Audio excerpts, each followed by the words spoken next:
Roll. We are now live. Oh, there's a little, I see that. That's very cool. All right, call to order, roll call for the Education Commission regular meeting notice and agenda October 27th, 6 p.m. Yes, thank you. Okay. Chair Angel Zobel Rodriguez, Present. Vice Chair David Govea, Present. Commissioner Suzanne Ann Camas notified staff that she will not be able to attend. Commissioner Nicole Moore Present. and Commissioner Olivia Robledo. Present. All right, so next up, going on to the Pledge of Allegiance. Do we have a flag somewhere? Uh-oh. It's in our heart. On the right over your heart. Ready, begin.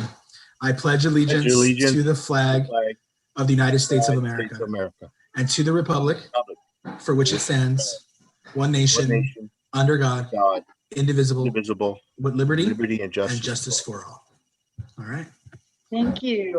Do I have a motion to approve the agenda? I move we approve the agenda. I'll second it.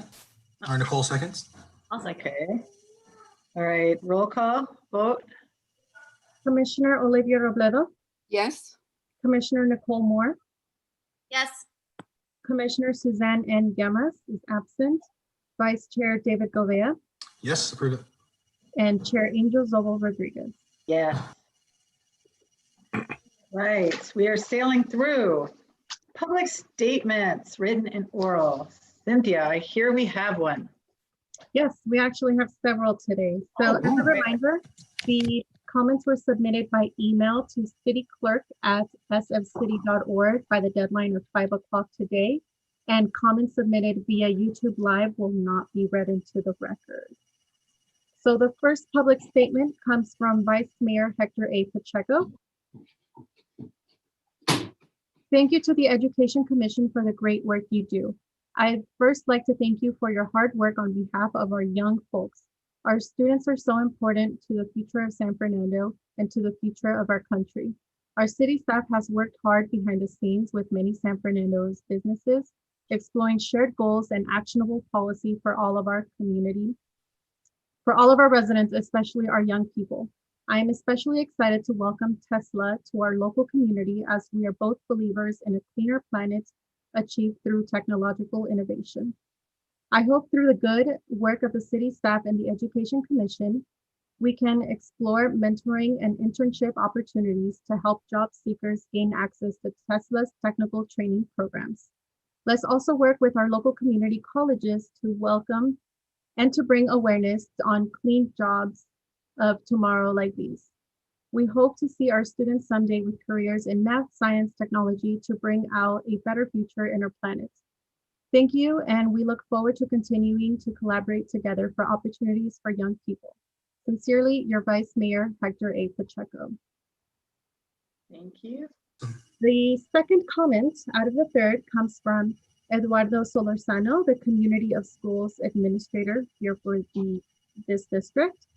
And these are updates regarding return to campus. So the first one is Los Angeles Unified School District remains committed to reopening our schools as soon as it is safe to do so, based on the CDC guidelines and the recommendations of the Los Angeles County public health officials.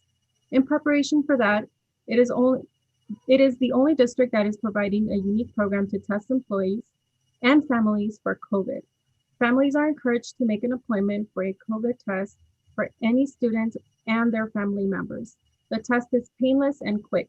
Results are emailed in about 24 hours. The local COVID testing site is at San Fernando Middle School campus. Please visit the district's COVID test appointment page at achieve.lausd.net/COVID testing APPT. Intervention programs. The district has launched an academic intervention program to support our students most at need. For more information about these programs, parents should contact their local school. The on-site one-to-one tutoring is available for a limited number of students. The 4-week cycle starts this week, and there will be another cycle starting in about 4 weeks. Remote small group intervention support is available after school or on Saturdays. The next update comes and it is about monthly town hall meeting.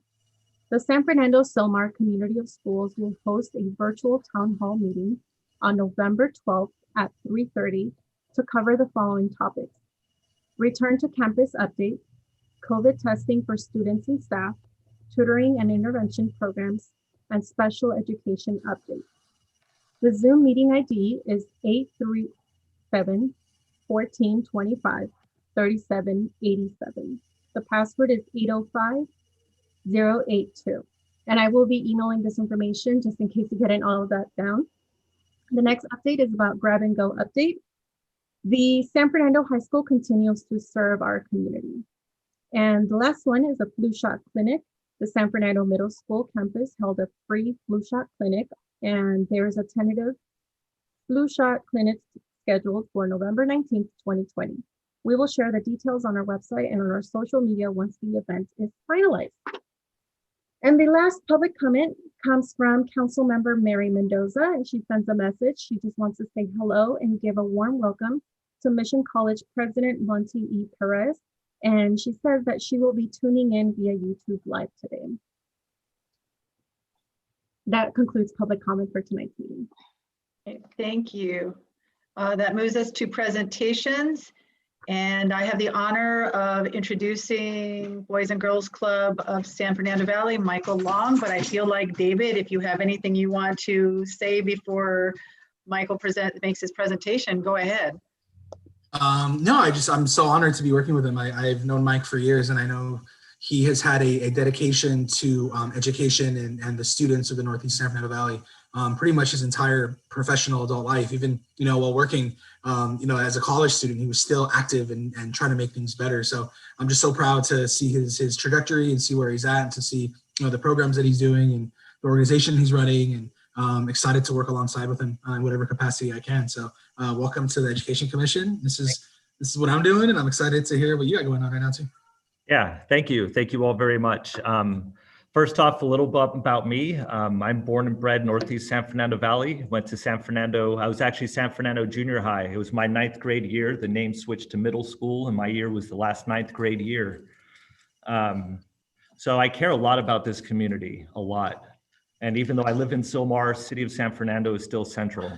So currently I am the program director here at the Boys and Girls Club San Fernando Valley.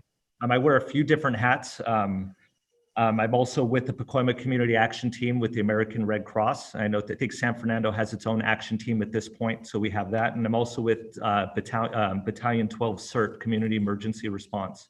So that's this area. But I'm going to speak to you today on behalf of, for the most part, the Boys and Girls Club. So we closed basically mid-March, and we did, for a period of time, like everyone was furloughed, nothing was going on. It was really, what do we do? So through all that, we realized that we just needed to get virtual, give them the main thing with so much heaviness, with so much sadness, with so much anxiety. We figured we needed to provide some kind of outlet, some kind of release. So we started in May with a virtual film contest. And the kids we had started with a group of 20. We had youth working with their families to create short films. And we got people from Hollywood, from the music industry, from academia, from Mission College to participate in judging and training, providing workshops that ended up being a 6-week program. And the kids made amazing projects. You could see some of them on our YouTube page. So it's just this idea of giving the community things to rally around, give them opportunities to use their creativity and energy and time with one another to add something new to their dynamic that they couldn't before, especially spending so much time with their families when typically the kids would be in here with us. So we did a lot of that. We've been working virtually over Zoom, but kids have not been in our building at all up until very recently.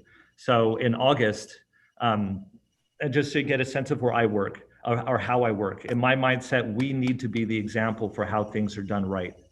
I get a lot of volunteers and interns from CSUN, particularly their School of Public Health, and I wanted to ensure to keep getting those people. So I knew our protocols had to be the best.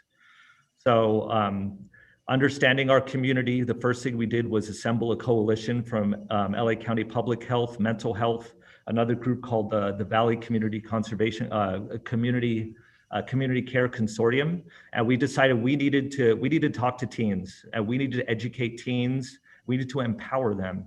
So the first thing we did was in August, we came up with a survey that we spread out into the community, specifically teens, trying to get their mindsets, their perspectives, their fears, their concerns, their ideas. And then we took this to our panel that we created, and we made this myth-busting / education session for the teens. And what we realized through that is that's a huge gap. There's a lot of services for younger kids. There's a lot of places where younger kids can go, but teens are feeling left out in the cold. So, and we knew that finances was also a big thing on their mind. They understand that their parents are struggling and they're concerned. So we knew that there was a role to play. So what we've done is we've started hiring. Typically, there's a program called El Proyecto. Normally, we get summer employment for our teens, but now we've been using this program to actually get them work now. And one thing I'm looking, since it's limited number of hours, I'm looking at how do we expand this, especially because we can show that this is impacting quality of life for families. So we want to make sure this continues. And plus, we're able to do all the professional development training that we would like to do, this, especially this time of year. So number one, we're providing jobs. The second thing we're doing is starting next week, we're opening our doors to teens. We're starting with a small number, 12 right now. And we're open from 3 p.m. to 7:40. Actually, no, let me check that. We're open from 12 p.m. to 7:45. So for our teens, if they still have another class period, they can come here, they can finish their schoolwork, then they can transition over to, number one, we want to make sure that they can be teens. We want to make sure they can just be themselves and have that time to decompress. Number two, we want to make sure that if they want work, they have opportunity to work. If they want to volunteer, they have opportunity to volunteer, that they do their leadership. That for the teens, it's their keystone to make sure that they're making an impact in the community and channeling their voice. The big thing for me and for the club staff here, it's not about what we do. We are a foundational point. We are facilitators. We can help them, but it's about taking their ideas and channeling those, enabling them to harness their initiative, their power. So when it goes to their leadership components, that's all them. We're just facilitating, we're just enabling them, but it's about them creating. And the cool thing is with our club network, for those that don't know the club, we have an amazing network family of clubs. There's 20 across LA County, and there's even more across the whole country. And we're engaging with them now on a weekly basis. So we're able to, even though we can't leave our community per se, virtually we can go anywhere, and that's what we're doing. So while we're providing these services to teens, primarily in-house, we're also making sure, and that's why I wanted to focus on teens first as well, that we're creating content that the community itself can use. Because we know even if we can only open to a fraction of the population, and we want to help as many people as we can. So whether it's through programs like Passport Pals or virtual travel, or we're going to have more competitions, things for the community at large. Like for younger kids, we're going to have a Minecraft building contest, and that's going to be open to everyone in the Northeast San Fernando Valley, well, youth in the Northeast San Fernando Valley. Art competitions, things like this. We want to make sure our teens are enabling us to expand our capacity exponentially, so we can have things going all over the place. Aside from that, we are doing Power Hour virtually for our younger members, well, for everyone, but especially our younger members from 3 p.m. until 5 p.m. So they're able to join us on Zoom, and they can get homework help. They can get, the main thing is social activity, so they can still engage with us. They can engage with one another. But we do understand that kids are zoomed out of their minds, and we're not trying to increase that. So whether it's, like I said, these other activities like Minecraft. One thing that'll be coming up is our lip sync music video contest. Things that enable them to have a creative activity that they can do at home for the time being. Engage with their family, because that's a big thing we want to work on, their relationship with them, and enable to use our platform to celebrate what they do and draw attention to the work that they're doing. So I wanted to, that's in a nutshell what we're up to. I did want to leave time because I know I want to hear your questions more and be able to direct my comments more focused. So I just wanted to hear what you guys had in terms of feedback first before I continued.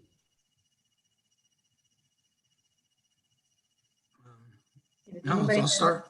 Yeah, I'll start. One, I think it's really great that I think you understand the needs of what teens have right now.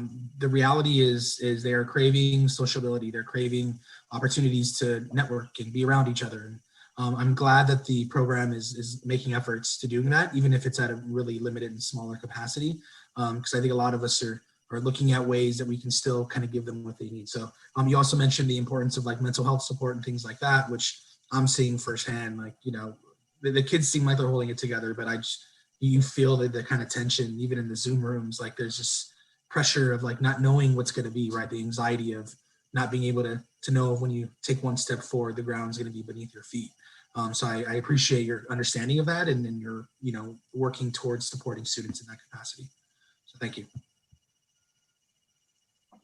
Yeah, no problem. I'd say it was a very difficult thing with our normal age range is 6 to 17.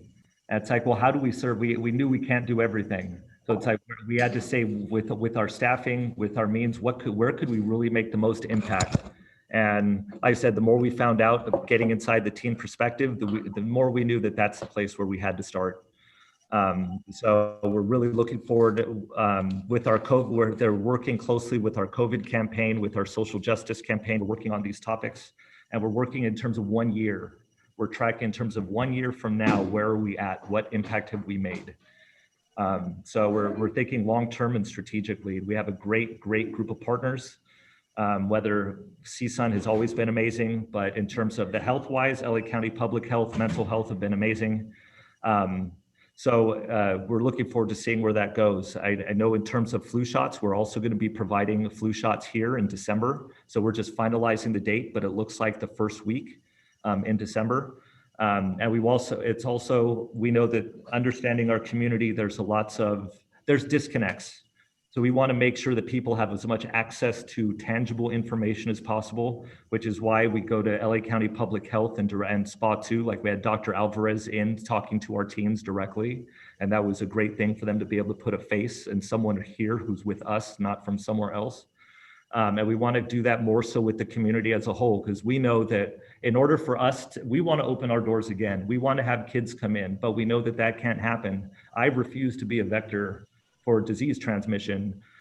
So it's how we need to make sure that they understand, the community as a whole understands how to behave responsibly, and we have to have a timetable.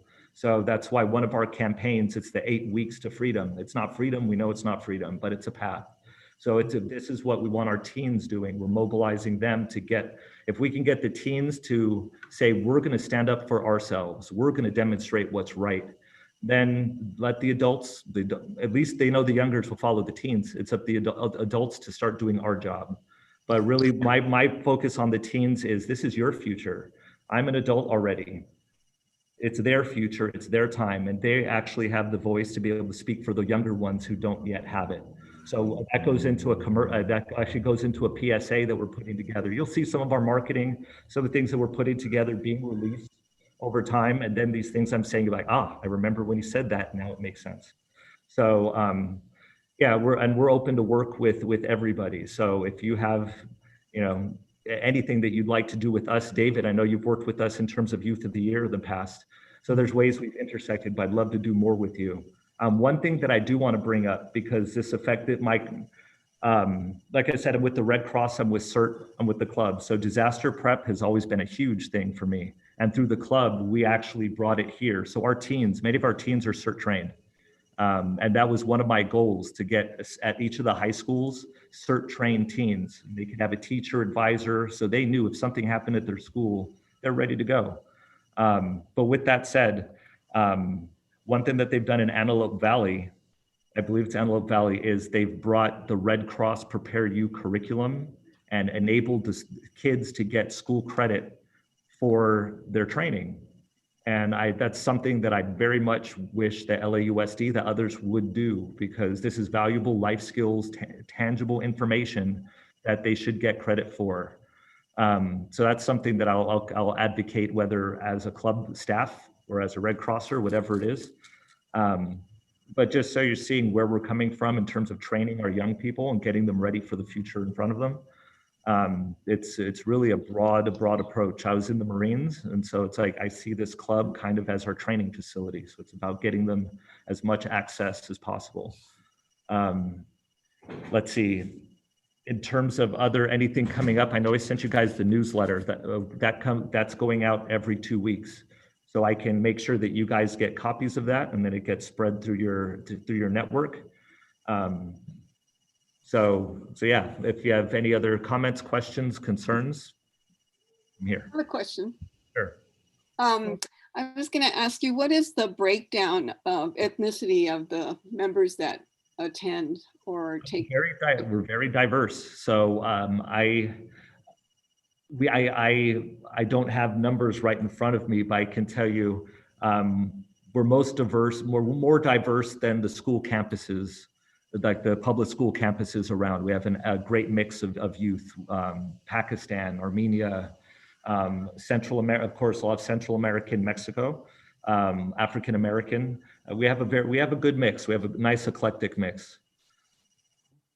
And I asked you this because last night there was a program on CBS called Momento Latino. And the one message that I received through that 1 hour is that Latinos are a people that have struggled all their lives, and they don't give up, and they look to solutions and creativity and using art and music. And so this situation we find ourselves in, is nothing new for us, you might say.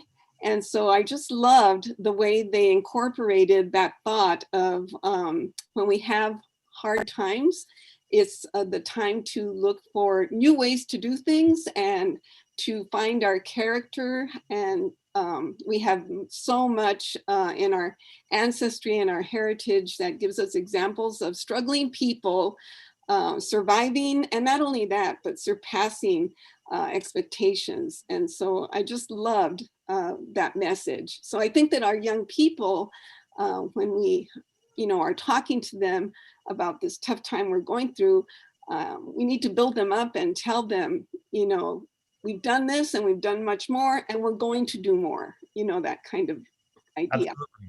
I could say as an Irish/Armenian, like we've the same, we struggle and we keep going. And that's the one thing when COVID hit, my mind, my quote is, crises precipitate change. So it's when something happens, it's like, that's when that's when we get to work saying, okay, this is how we get around this. So it's always that hunt for the silver lining and knowing that it's there. And one thing that I will say that it's been great to see in our community is that people have stepped up. They've sacrificed the food from the food distributions going on. So many people in so many ways have come out, and that's what it's optimism. It's telling us that yes, the greater is good, and we're just going to continue. So with that said, we have a lot of events. This is a busy time of year for us. We'll keep you updated. Our social media is now more active. We finally got our Instagram back. We had lost but now we have our Instagram back going. So we'll keep you posted, but we have a lot coming down the pipeline. And if any of you, if you guys have any, would like to collaborate, do any events of any type, we're here. And if you have any events going on, please let us know, because we'd like to participate in some way. Awesome. Well, thanks, Mike. I appreciate it, man. Yeah, thank you. Go ahead. Oh, quick question, Nicole. Sorry. I had just wanted to just circle back to the discussion that we had last meeting. I guess it was last meeting. Commissioner Llamas had told us all about the great work that you are doing. And we had originally had a discussion about, some sort of possible action that our commission could do. However, our commission, obviously, we're not a decision-making body. There's not a whole heck of a lot that we can do other than just share information with the various connections that we each individually have. Is there anything that we or the city of San Fernando could do to help you better spread this information, or anything that you're specifically looking for in terms of community input from us as a body? Like I said, I will be forever pushing to get Red Cross Prepare You onto curriculum. Like how can we incentivize our young people to get valuable, life-changing, saving training? So I will always push for that, period, because we need to have it.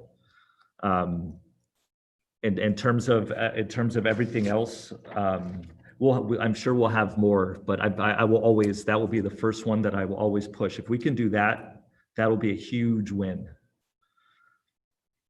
And then the other, just one question I want to ask is, do you have any like virtual babysitting options for families? Virtual babysitting.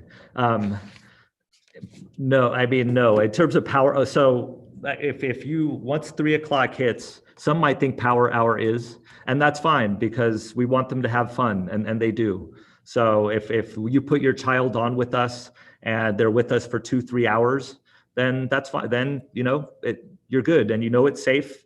We're basically like a one-room schoolhouse. If anyone's been to our building, you know, it's a big building, but everything we're doing is pretty much out of one room. And our kitchen is right. So we're going to do live cooking classes next week. So if they want to cook with us, they can cook with us. And we'll just have more and more unfolding. We went big time into film production and that just didn't work out. So we're going the live route. But yeah, at kids, right now membership is free. We're not charging anything. They just have to go through our procedure. So they need to fill out our application, which I can send out. It's going to be on our website very shortly, within a couple days. They fill out our application. We need 3 forms, 3 specific key pieces of identification: proof of income, proof of address, a birth certificate for their child, and then we take the most recent report card if they have it. And then they go to an orientation. We do an orientation over Zoom. It takes about 45 minutes. They're members, they're in. And that membership will last a whole year. Normally it's $24 for the year. So right now, membership is free. We want to just help as many kids as we can. So like our big thing, we have a Halloween activity this Friday. And I didn't want to put out too much because it is for members only at this point. And we know a lot of people have already signed up, but just knowing as we do things, Thanksgiving's coming, we're going to be doing meal distribution.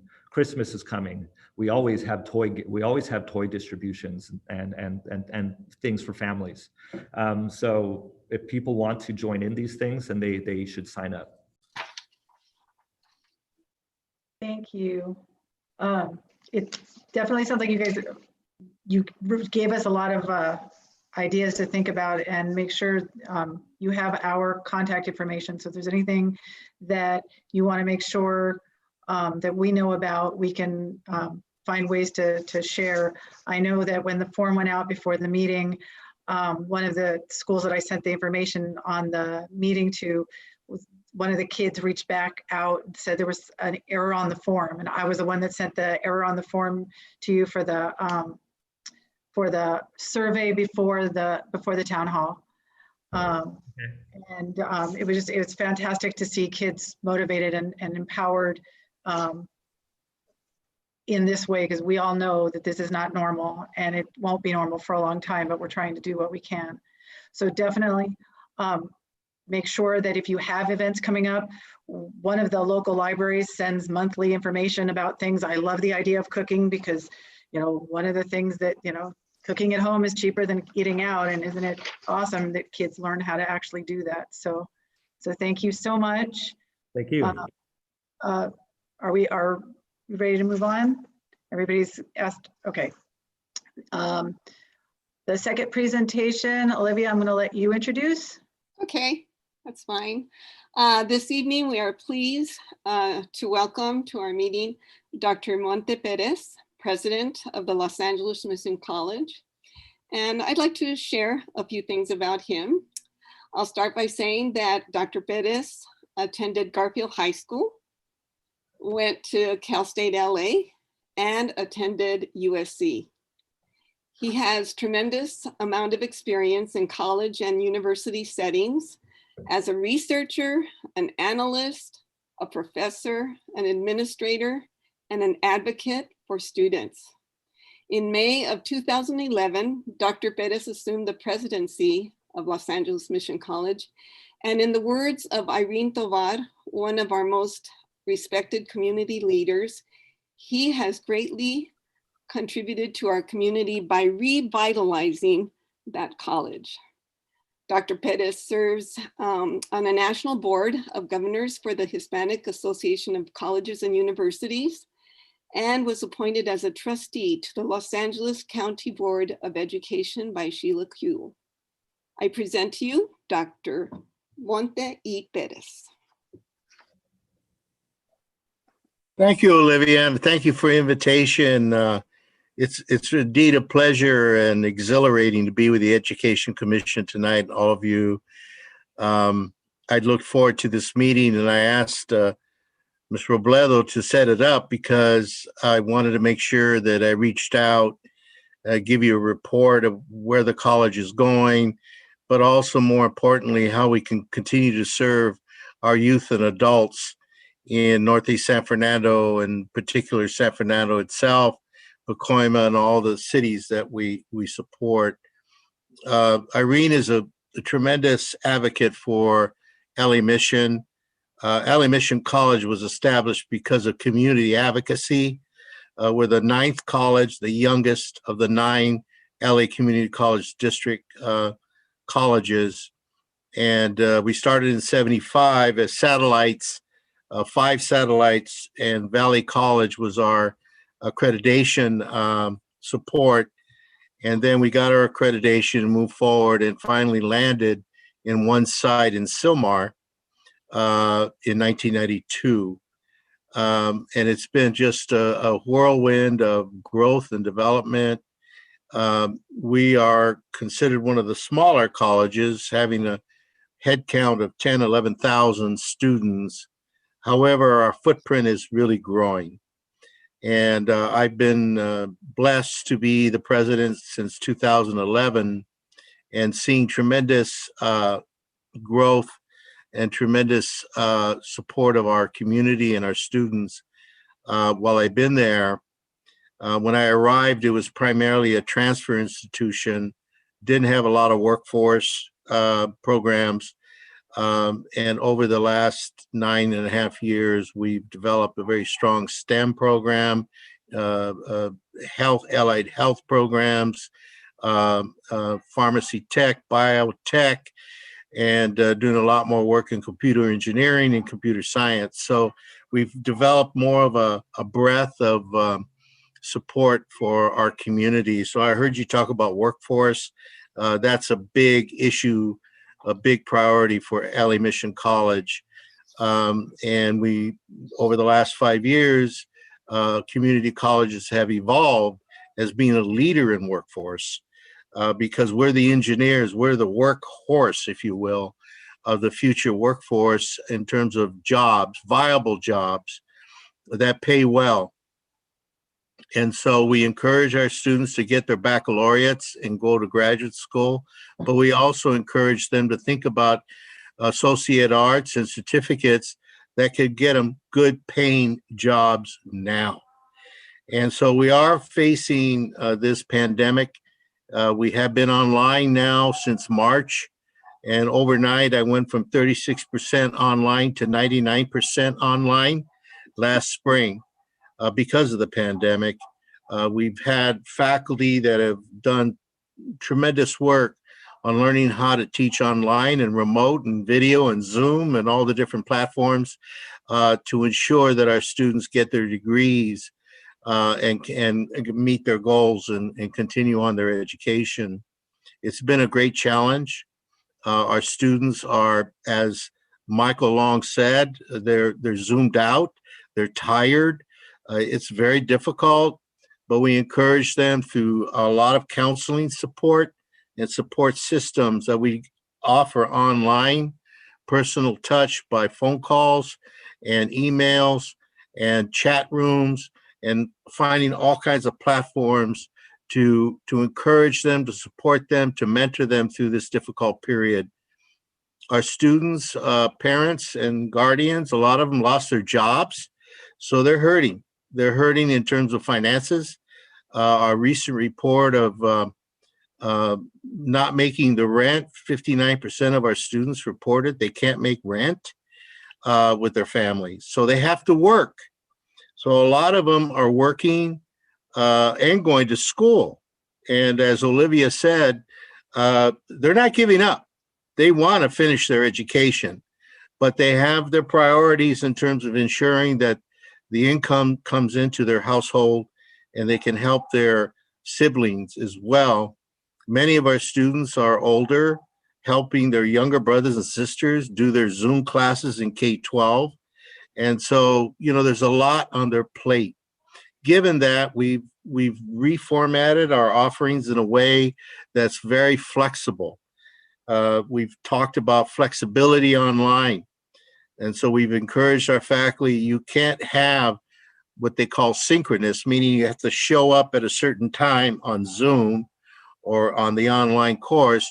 You have asynchronous, that 24/7, they can access it anytime and be able to respond and get their education.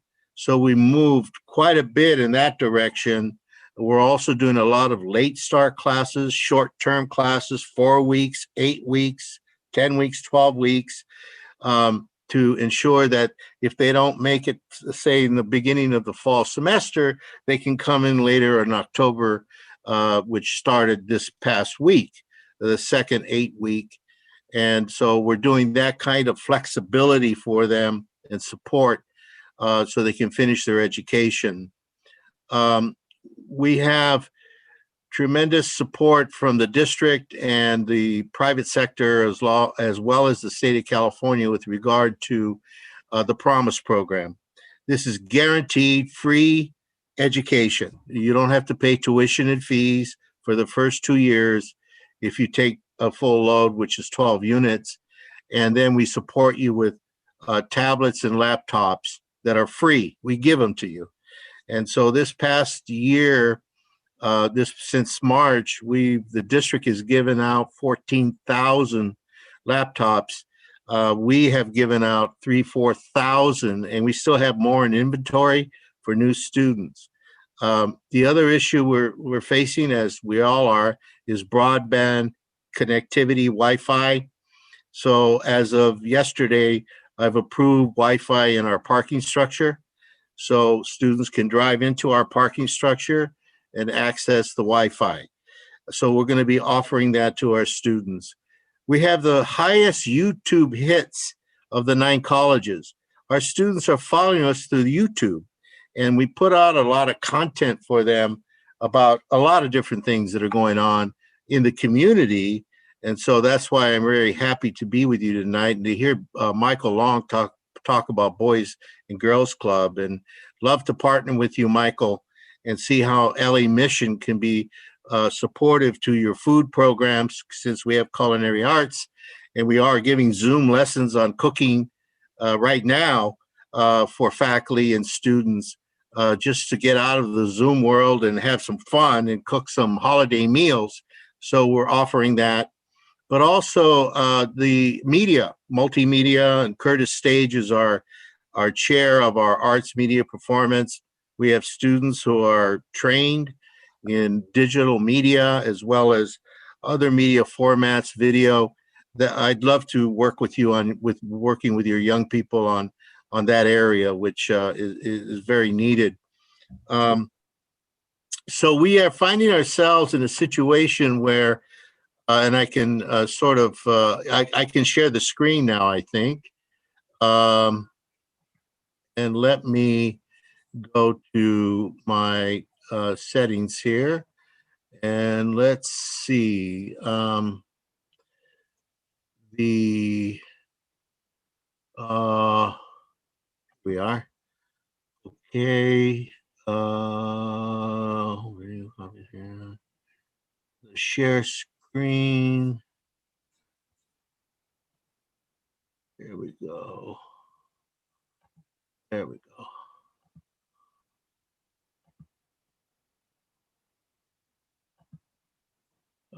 Okay.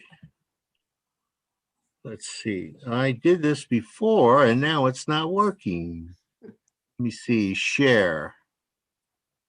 Okay. Let me files. Share. Oh. Okay. Here we go. Let's see.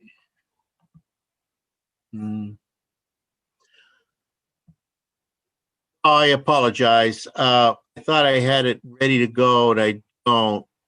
So let me get back with you here. And can you all see me? Yes. Good. So what I wanted to share with you was a state report in terms of funding. And basically, thank goodness, the state of California is $8.5 billion ahead of the projection. However, because we did not receive the federal government stimulus, the last third round, as you know, we are going to have to do what they call cash deferrals in K-12 and community colleges, meaning we're not going to get the money up front for our apportionment. Rather, we have to use our own reserves to pay operating costs until we get the money later in next spring. Fortunately, our district's in good shape, and we're able, and our college is in good shape, and we're going to be able to operate without having a shortfall. The other thing I wanted to mention is the state of California is looking at continuing support for CalWORKs. These are single parents and expanding that program for those individuals, which we highly support. And of course, they're looking at providing additional dollars for COVID-19 expenses. We have received 3 allocations already, 2 from the federal government, 1 from the state for what they call CARE supplemental for COVID expenses. 50% of that money goes to students for basic needs. The other 50% goes to the institution in converting to technology to support the educational program. You mentioned, Olivia mentioned I'm governing board of the Hispanic Association of Colleges and Universities, and we were able to get $250 million from the federal government, from the Congress, to support Hispanic serving institutions. There are 500 Hispanic serving institutions in the country. We are 78% Hispanic at LA Mission. You only have to be 25% minimum to meet that qualification. And we just received a $5 million grant at LA Mission for future teachers in STEM and ethnic studies, and creating with the high schools a cadre of young people who want to go into teaching, K-12. And I'll be working closely with CSUN on their credential program, accelerated credential program. After they leave us, we have education courses at LA Mission. So they'll be taking STEM majors with education, and we want to encourage them to go to the classroom. We need more teachers of color in K-12. We don't have enough teacher, African American and Latino and other, that can really help our children role model and develop their skill sets in education, as well as in community colleges and universities. So that has really helped us. But we still have a lot of challenges with regard to meeting the needs of our students. We're looking very closely at, and our whole effort of support services has changed significantly in terms of support services, basic needs, food insecurity, homelessness of our students is huge. Mental health issues are huge. And so we're doing all what we can in our support services to provide that, helping them to get through this difficult time. Are we going to change? Yes. Even after the pandemic, we're going to be a different organization. We're going to have to be more personal involvement, engagement of our students. They want to come back. We all do in person, and we will, if all goes well with the vaccine and their therapeutics that can heal us. But when, we don't know. And I'll give you one example. Athletics. My athletes are hurting really bad. They want to play ball. They want to get in competition. The young people, the Boys and Girls Club that are interested in athletics, they want to have that opportunity. but we can't do it.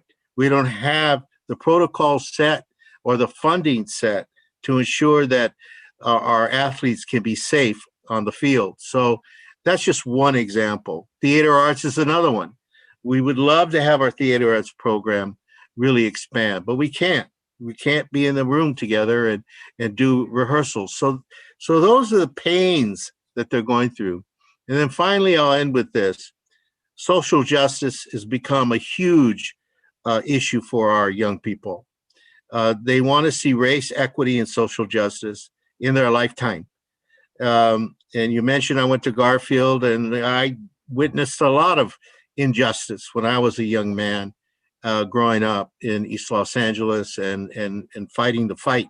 But we need to ensure that our faculty, our staff, our institution is welcoming, inclusive, and supportive of all our students, including all the different groups. And we just made a statement about Armenia and how that conflict is really hurting our community right now. So there's so much we need to do, and our students are very cognizant. And finally, the last thing that our students are crying for is climate change. What are we going to do about that? The fires, I mean, these are it's a historic period, and we as an organization, as a college, we need to respond to our students. And then we're also serving, finally, I'll finish with this, our older adults. Unemployment is high. 36% of our service area don't have a high school diploma. Another 20% don't have a college education. Almost 60% of our students or our service area in our community don't have any real higher education support at all or achievement. We need to attack that. We need to address that. We need to bring them in and provide them the short-term certificate or AA or transfer so they can move on and meet their goals in getting a decent paying job. So those are big challenges for us, but we're up to it. LA Mission College is up to it. Our faculty and staff are very, very committed, and we know what we have to do, and we'll make it happen no matter what it takes. So thank you again for having me tonight, and appreciate all your help. Thank you. Any questions? Any questions? No, thank you, man. I appreciate it. Everything you're doing is fantastic. So thank you so much. Nicole, do you have any questions? Olivia? Oh, I have one question. I heard and I perked up when you said you're bringing Wi-Fi to the garage. That is obviously a huge issue for all the students in the Northeast Valley, whether they're students at Mission College or they're potentially future students for Mission College. Is that password protected, or is that a possibility that some of the high school kids could end up in the parking garage? Because we're always looking for places that they can kind of park and do their homework. No, it's wide open. We're going to reserve second, third, and fourth floor of the parking structure for the Wi-Fi. We've had some technical issues we have to address with connectivity to our buildings, but we're going to get that settled. And so, yeah, no, it's going to be wide open. And we realize that it's definitely needed. The digital divide is really hurting our community. So absolutely. I must tell you also, we're also a voting center right now, and it is crowded. They're coming to Mission College to vote in droves. So that's a good thing. We encourage voting, but they can use the parking structure, park, go vote, and it's all safe. And so that really works out. We have a large dual enrollment program, one of the largest ones in all of the 9 colleges. We have 3,000 high school students taking our courses now with LA Unified Northeast. And so I'm really proud of that we're opening that up to our high school students. My daughter was one of the students that was taking classes taking dual enrollment at the Satellite Center in Sunland, Tahunga. Yes. That was a surprise because there was no parking fee. So, and no. And if you have a 16 or 17-year-old that's barely learned to drive and they're going to be parking somewhere, walking around, it was a strip mall. It was the most non-college campus, but the most fantastic place for that first, watching her drive off, bye, and hoping for the best. The only other question I wanted to bring up is we've heard so much about the culinary program. We hear about it. We've seen it at the Taste of Olive fair in Sylmar. How is that working right now? Is that on hold? Or No, we're doing instruction remotely. The way we're working it is we send out the ingredients to the students, and then we over Zoom show them how to cook it. It's for what we're doing right now because it's not allowed in person at this point. So that's how we're handling it. We package the material or the ingredients for them for their lesson. And then they cook it watching Zoom. So we're trying our best to do it that way. Hopefully we'll be able to do more of that in person down the road. This is what we're looking forward to. We do have some in-person classes, biotech, pharmacy tech, and our certified nursing assistant. We actually this week we have 2 classes that have come on campus with all the protocols, temperature testing, plexiglass, smaller area, social distancing. So those classes are required for graduation, have to be in person. They're practicum. You have to have that. So we are doing some of that, and we'll do some more in the spring. Very much appreciated. If there are no other questions, everybody's comfortable at this point. I just wanted to comment. I am a high school teacher at Vaughn, and so several of those 3,000 students are mine that I push. And I just took a look at your winter catalog and started pushing students that way. And I'm really impressed with the winter catalog. I really appreciate the move that you made to make it go more asynchronous as well. For the summer, a lot of our students were looking at it and kind of trying to figure out how to blend it with our classes and things like that. And that limited them a lot to just picking the few that were internet broad. But I really appreciate the move to asynchronous for right now to expand that offering for our kids. We appreciate it a lot. You're welcome, and working very closely with your regional superintendent's office to expand that. And we understand you're going through a lot in terms of your scheduling. So we want it to work. So we'll be flexible and do whatever you need to ensure that your students get what they need from us.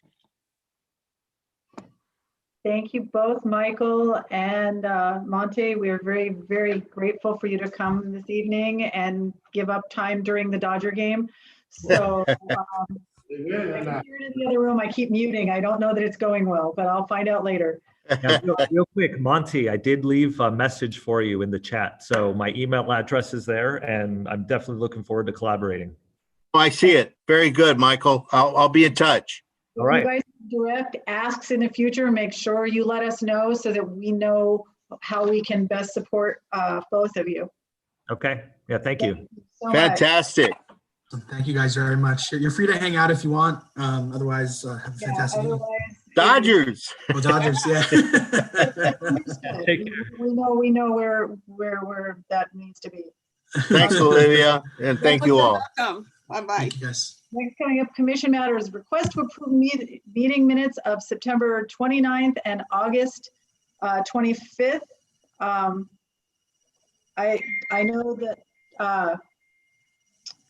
Cynthia sent those out earlier this afternoon. If you've had a chance to read them, she's so nicely putting them on the screen right now in a font I can even read. I need a motion and then a second. Are we allowed to motion for them together, or do they have to be separate? Anyone know? We do two motions. All right, I motion that we approve the meeting minutes from the August 20. Oh, we're looking at September. The September 29th meeting. It could be a joint motion. Sorry. Oh, about that. All right, I motion that we approve the meeting minutes of the August, I think it was 26th meeting, and the September 29th meeting. I will second that motion. Okay, roll call. Commissioner Olivia Robledo, Yes. Commissioner Nicole Moore, Yes. Commissioner Suzanne N. Llamas is absent. Vice Chair David Govea. I'm going to abstain only because I wasn't here. But I think we have quorum anyways, right? Yeah, and that's okay. You could still vote on it as long as you review the minutes.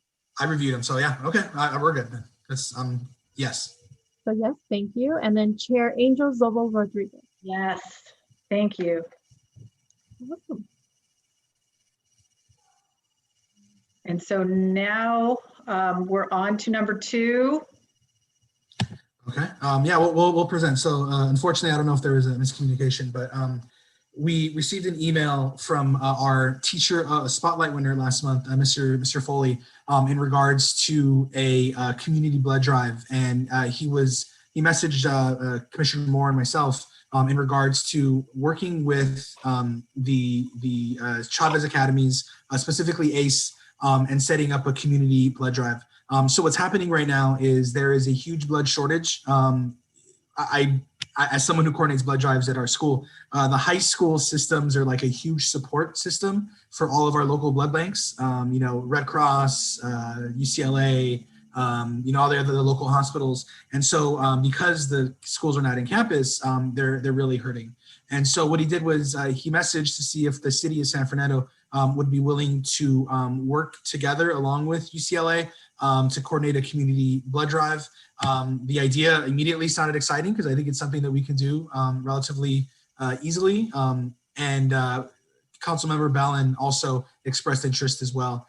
So she did reach out to city staff to see kind of what needs to be done within that. So I don't think any specific action needs to be taken immediately. I think what I'm hoping for is maybe we create an ad hoc committee that can work directly with staff and with ACE in regards to setting this up. But yeah, I just want to open it up to any kind of thoughts, conversations that we have. Ms. Commissioner Moore, am I missing anything? Was there anything else from our conversation? I think that it would be really good for us to do because we probably have a little bit more flexibility in terms of various facility use and hours and things like that to be able to facilitate social distancing and the long-term hours that would need to be provided to facilitate such a widespread event as what really needs. But I'm really enthusiastic about it, and but I don't think it was, oh yeah, sorry. Yeah, I'm looking forward to it. I don't know if it's something that we can do right away, but I would like to be on the ad hoc if there is and make it happen as quick as possible. Cool. Any other questions, thoughts? My question is, does have to go through city council, right? Or do we go to city council with a plan of some kind? Is that what it is? Okay. Yeah. I think the we haven't talked about the specifics, but I think the vision is if we create an ad hoc with that, we can get down to the level of specificity. With that, we can have a plan that we present to council. So then with that, we can get approval to use city iconography and logos and everything. So that, it's a multi-month process, but, blood is needed, I think, at all moments. Yeah, you can definitely get started and start the discussion. I know that rather than completely reinventing the wheel, it probably wouldn't be a bad idea to talk to, I believe it's San Fernando PD that is working with Children's Hospital LA to do the blood drives that use the parking lot across from City Hall. Somehow it gets into the 2015 Special Olympics volunteer group that I was a part of. And so I know my husband's donated blood twice. Children's Hospital LA requires a special higher level of iron than normal Red Cross blood drives. Okay. So I don't see that the two would conflict because quite a few people don't meet the threshold to do Children's Hospital. But more importantly, we all know that because the high schools are not in, even the Pantages has done a recent Red Cross blood drive, and they're all doing these little micro ones. They'll bring the big bus out, but they have to only use half the beds. So they're not able to schedule as many people as they normally would on a good day. And there's a lot of people that aren't in the same locations they would normally have been in, say, working at City Hall or something else. So there's definitely to cast the net out big and bring back what we can would be welcome to me. Like I said, my husband's making regular donations. My daughter, when she's out of this semester, would very much like to do one of the donations. If it sounds like we have 2 for the ad hoc already. We haven't set it up, but I'm more than excited to work on this. I've actually organized several community blood drives as well as coordinating them on the school site. If we have 2 volunteers, Olivia, are you okay with letting them be the ad hoc? Yes, I just want to share one thing. Yeah, go ahead. This last week, our mechanic, which is on 7th and Maclay, held a blood drive, and if anyone gave blood, then he gave them a coupon for $20 off of an oil change. So my daughter went, and she gave blood, and so anyway, she thought it was great, and they had like a big van. They were very careful. She was very impressed with their protocol, and so that's a business owner here in the city of San Fernando holding a blood drive. I don't know, how the whole day went or how many people responded, but she said it was handled very well. So that's as simple as it could be.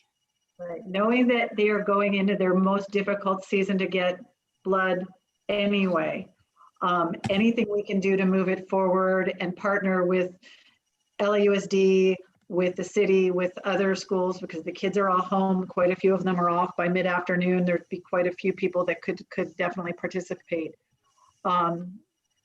If we're gonna do the ad hoc, we need a motion to create the ad hoc. Yes, Cynthia? Yes. Okay, then I would, if we're okay with that, I would make the motion to add David and Nicole to an ad hoc to create a possible partnership to explore a community blood drive. I second it.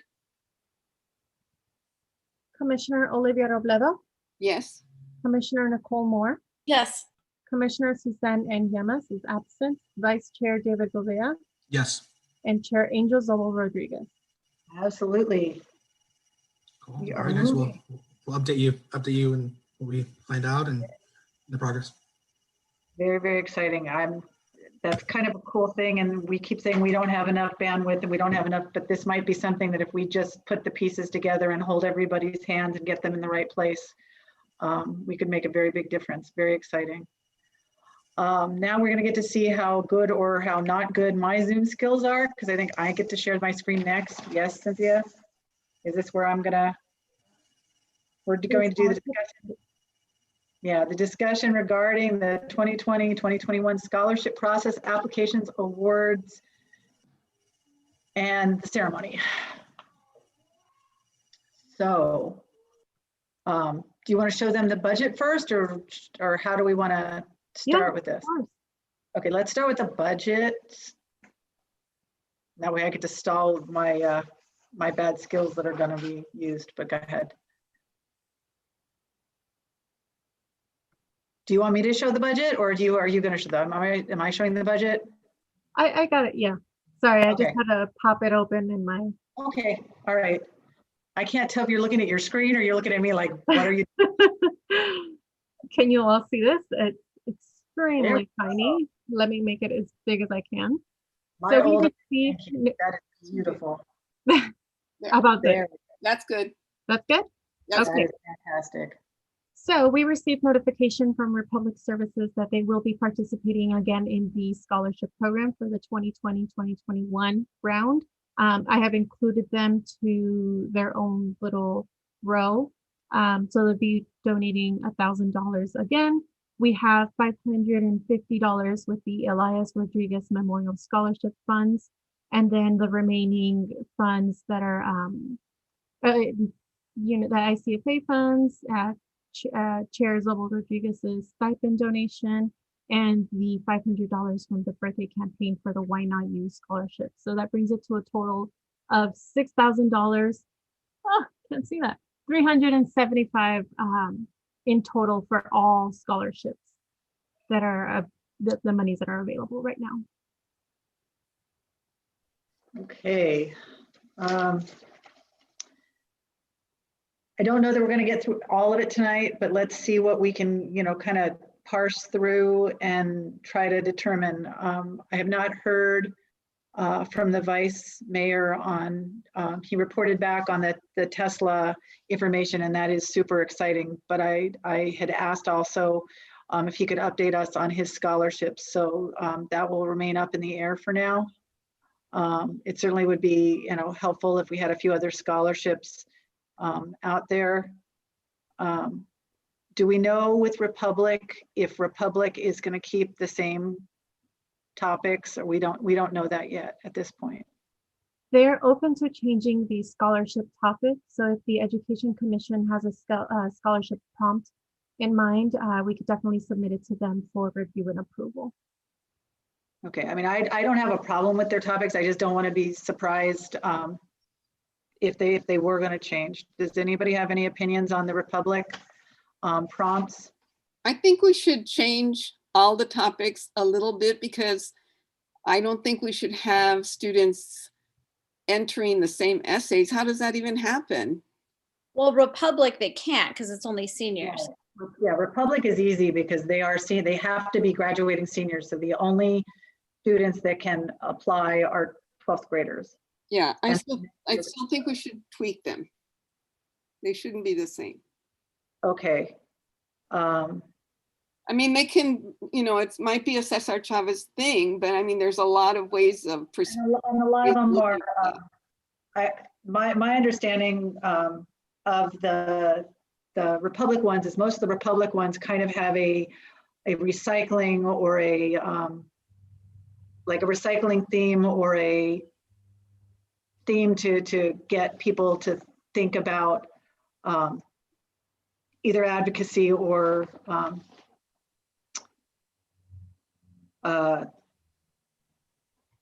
definitely recycling or starting recycling or how to start something at their school, I think are some of the topics.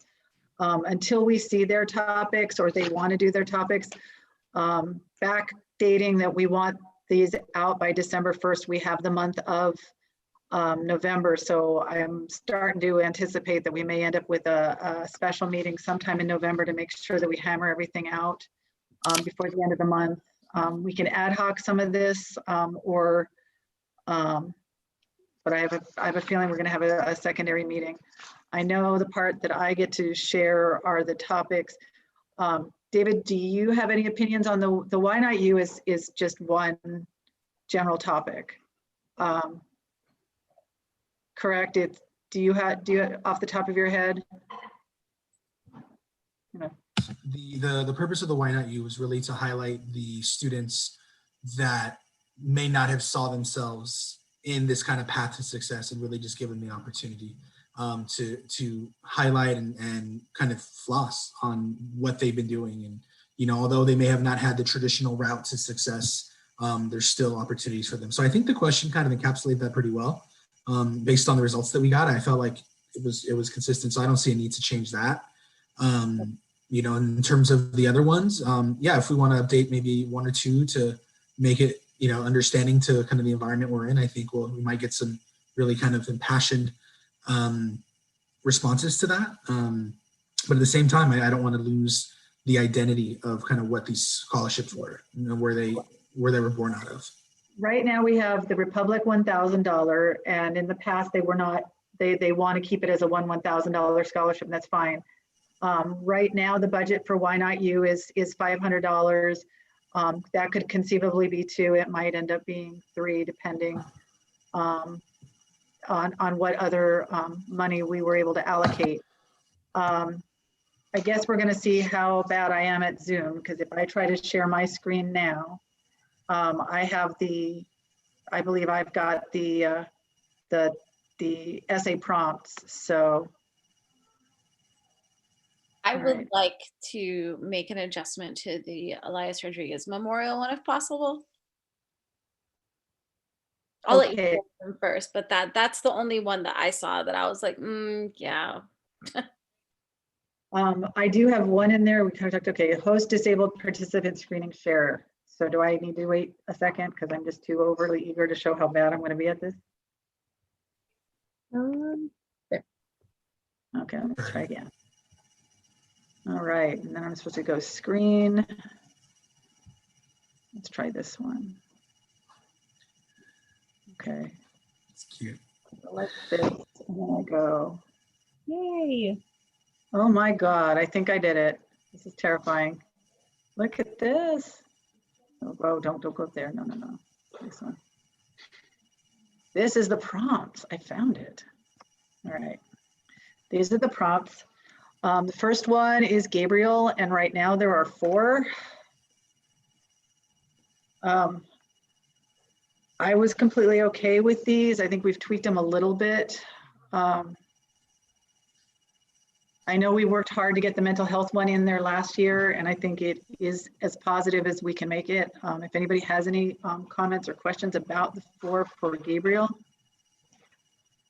No, I like the one. I think the mental health one could probably tie into the current crisis that we're in as well. So students can.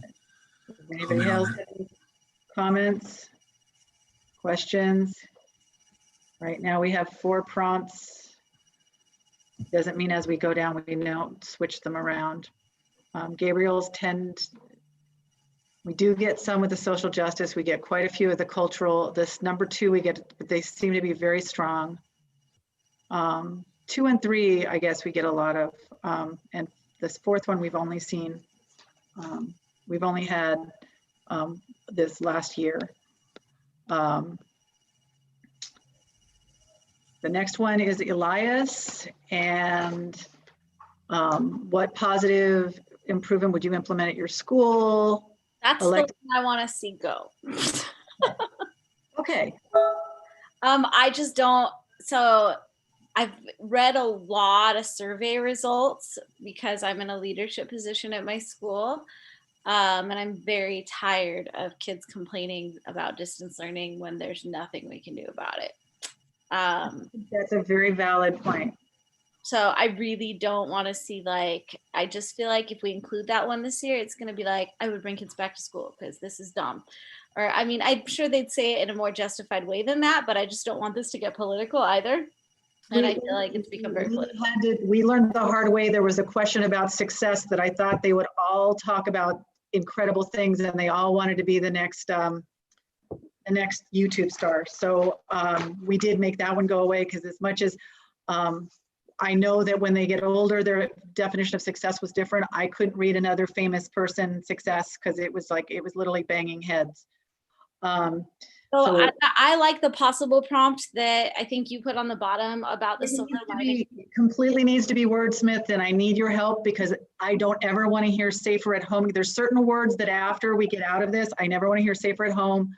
I tried specifically, we'll get to it. I mean, but I used your suggestion that we were, Nicole, that we said we would try to turn it into the positive. And I'm not negating the fact that there are thousands that have passed away, people have lost their jobs and everything else. But every once in a while, you'll be talking to somebody and say, I haven't seen my kid this much in this amount of time, or I saw my kid take their first steps, or I taught my kid to ride a bike. Some of the kids are finding some bizarre things. Some of them are finding out they actually like their siblings, their little siblings that they've always found that were annoying. Doesn't mean it will always be that way. Doesn't mean like it's that 24/7, but I think if we let them talk about some of the positive things that are going on, they can, those might be some of the easier essays to read.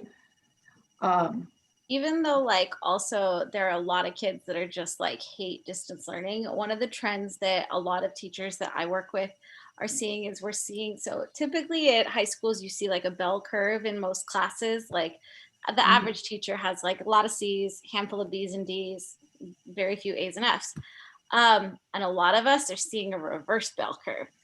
There's like some kids that are just like, I don't like distance learning. And they are just kind of like sort of opting out and doing nothing. And those are the kids that are just really struggling and having F's. But I and everybody I know has had more A's than ever. And I know that we're not being easier on the kids. So I kind of expect that some of the essays, if we include something like that silver lining, is that you're going to find kids who really just buckled down and found that they could focus and just did this, and turns out that they're very good online students without some of the things about high school that were stressful for them. Yeah, I said, I know that's part of it. I know that there's less bullying. I mean, there's some crazy things, you know, we all know it happens. I know everyone wants to say there's no bullying that happens at X campus or Y campus. There is, whether it's perceived or whether it's full blown bullying. But, you know, it's interesting to say that there's middle school kids that are actually really doing well at home because they don't have to change classes and they don't have to dress out for PE and the things that we all don't want to ever go back to middle school because of. So, you know, if there's anybody that can look at this and want to try to tweak it, I think the first part's a little vague, but I was trying not to make it overly heavy. I like everything except for the phrase safer at home. Okay. I would say share an unexpected new hobby, memory, or positive impact of distance learning, of more time at home. More time at home. There you go. Of spending more time at home. There you go. I love everything else about it though. I do too. I do too. I'm thinking these are the essays I want to read. I mean, the things that I've heard for people that in college don't ever mention COVID and don't ever mention the passing of an older relative, because what ends up happening is the essay becomes the admissions committee looks at it and goes, wow, we would really like to invite your grandma to join the class at Stanford. The essay is not about the student, it's about how awesome grandma is. And I want to make sure that when we're giving them this opportunity, that they're not talking, the poor people that are reading for the UC prompts. I cannot even imagine how every one of those prompts that's already been predetermined is every one of them is going to be about COVID, COVID, COVID, COVID. So I'm just trying to figure this out. And if we change it, or other positive effects of, we wanted to change it to. Maybe let's type it in the chat. If we can just. Of spending more time at home. Spending more time at home. And then we don't even have to have them actually, they don't even have to, if they don't like distance learning, they don't have to mention that. They can talk about the fact that they finally read a book, or that the dog recognizes them. Who knows? So on this one, are we taking off number 1 and adding this last one, the pandemic? It's up to y'all. I just really think that I agree with you, Nicole. I'm with you, Nicole. I think it's a good reasoning. Yeah. There's nothing that says that being that their first act in office couldn't be something at the school that would have nothing to do with COVID, because we all know that that's the health department, not LAUSD or the charter schools or anybody else anyway. So if they wanted to come up with something else, I am okay if everybody's okay. We want to put that into a motion so that we have it kept for posterity? Sure. So I move that we remove number 1 prompt and add the prompt that deals with the pandemic. With the amendment, or with the we never say safer edit, with the edit. Yeah, I was just trying to get it down, and I knew that was coming out. I should have just made hashtags through it, just cross through the whole thing. But I was like, okay, I got it down. I'm trying to do. I did not do as much as Cynthia did with all the stuff coming out, but I was like, okay, this has to happen. Okay, so we have a motion and a second. We need a vote on this. Thank you. Okay. And just to confirm, that was a second by Vice Chair Govea? Correct. Yeah, okay, great. And Commissioner Olivia Robledo? Yes. Commissioner Nicole Moore? Yes. Commissioner Suzanne N. Yemas, absent. Vice Chair David Govea? Yes. And Chair Angel Zobel Rodriguez. Yes. All right, that's page 204. That scares me myself a lot more. Okay, so why not you? We said that there was 2 there, and you were okay with those, David? I liked them. I liked the responses, and I think we're going to get even more of them. So let's keep them. Okay, and we're moving fast. That's good. We do not know about the 2 from the Vice Mayor, and I will reach out again specifically and ask so that we know how that will work or how that won't. What I will say is that I kind of anticipate using a good chunk of the stipend donation this year, and there may be some more money coming. I'm doing a small job on the side, and if that happens, I would be very happy to move some of the money to make those happen, whether it ends up being for the specific topics or for specific scholarships, just to make sure that we have some in there. Is there anything else we have to, because I'm going to jump from the next thing and I don't want to. I love all the other prompts, and I think that we should approve everything else as is, except the one that we edited. So yeah, that's my thoughts. Those are all fine. We've got them all ready to go. We kind of have a general idea.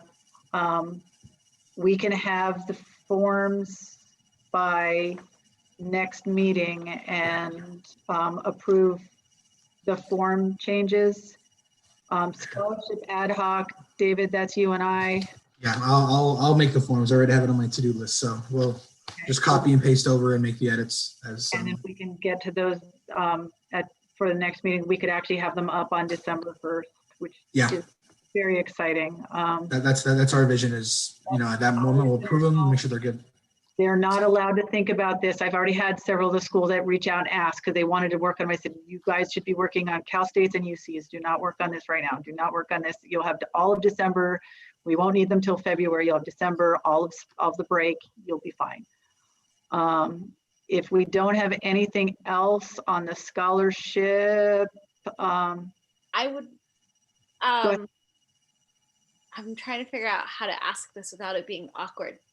So there's no awkward, go ahead. Those of us whose council members are up for election, if we get booted, that's, I said awkward. How quickly would new people be appointed? And then if so, can we make this published before that so that it's just good to go? I'm just hoping we could just make this happen. That's not awkward, that's procedural. Okay. And the election is November 3rd. It will be certified the first week of December. So the goal is that we get everything done during this month, and then we will advocate, no matter who is elected, to make sure that the people that want to stay on the committee stay on the committee. But regardless, we could finish this in November. David can tell you that we did this 2 years ago because the same thing happened 2 years ago. And if we have everything in place on December, before the last week of November, before the city council meets in December to certify the election, nothing happens that fast. The only way it happens that fast is if there's a recall, and I know that from personal experience. But you're still serving on the commission, even if the council member who appointed you was unelected, until a replacement gets placed. Right, but I'm just trying to cover all of our bases because I just wanted to see if they were going to be like, oh, by the way, we're going to reappoint someone in November. I didn't know how fast things got certified, so I just figured the quicker that we could get this set, and so that way there's no because December is crucial time. Once it rolls out, I just figured that would be good. We will have it done by the end of November, and everybody who is on the commission right now will still be on the commission on November 24th. So, because the election won't be certified till December. So we will do that. We will all reach out to whoever's elected and share with them how important it is, our work, and who is working on this commission. But we understand, because 2 years ago we did the same thing where everything was out by December 1st for the kids. Apparently the Dodgers just did something good. So much of the shouting downstairs. Well, I keep muting when bad things happen, but I just heard clapping, so that's good. But yes, we are always at will. Theoretically, tomorrow, any one of us could be called and said we're done, because they have a new shiny person they would like to bring in here. But since this is such a high pay, high stakes commission, for the most part, it has not been a problem. But I appreciate it, and I definitely want to. It's not going to happen that fast, and B, that's why I kind of know I don't want this meeting to go till 9 o'clock. That's why I'm trying to go as quick as I can, but I want to get as much done. But if we have to have a special meeting we may pop one in the middle of the month just to make sure everything's tight, but we're actually making good time at this point. So I think that is it for the scholarships. Is there anything else we need to do, Cynthia, that you can think of? Would you all like to see the Republic Scholarship prompts, or would you like them to stay the same? If you have them, you can pull them up, then please pull them up. And if we can't think of any good replacements right now, we still have the November meeting to make the final things before we publish them. Yeah. So if we want to chew on it, if Olivia gets inspired.